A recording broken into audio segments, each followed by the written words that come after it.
Dwe la jeta do le shadana la way. Unden be anyi jigadire muwar. Atido wajata jakartum da mita ungri artim lero. Dwe la jeta do le shadana la way. Unden be anyi jigadire muwar. Atido wajata jakartum da mita ungri artim lero. Ya unan bianyi jigadir muwar tidwo wagata jakartum da mita wongri artim leror ya le yaror unga jari arfen jeta dwe la bam goy kada na chen wonga fen ba wonga banywa kabirem chet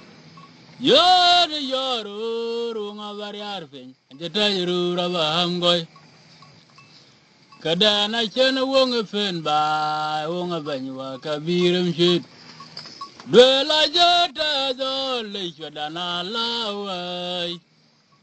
undan bianyi jigadire muwar tirwo gwabata jakartum da mita wongri artim lero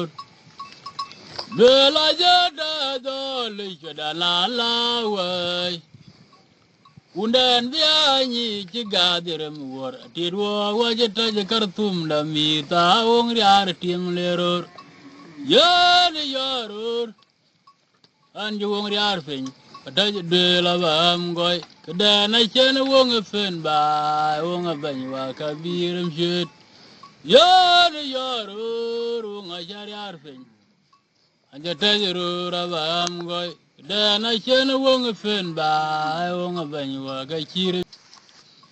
de la jeta do le shadana lawai Unden bianyi jigadire muwar atido wajata jakartum da mita wongri artim lero de la jeta do le shadana lawai Unden bianyi jigadire muwar atido wajata jakartum da mita wongri artim lero Ya unden bianyi jigadire muwar tidwo wagata jakartum da mita wongri artim leror ya le yaror unga jari arfen jeta dwe la bam goy kada na chen wong fen ba wong banywa kabirem chet ya le yaror unga bari arfen jeta ru ra bam goy kada na chen wong fen ba wong banywa kabirem shit dwe la jeta do le shadana lawai undan bianyi jigadire muwar tirwo gwabata jakartum da mita wongri artim lero dwe la jeta do le shadana lawai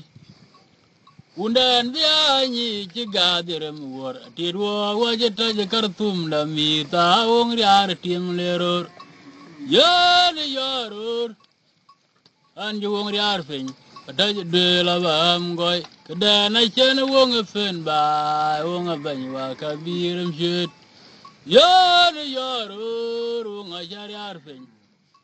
anja tajru ra bam goy kada na chen wong fen ba wong banywa ka kire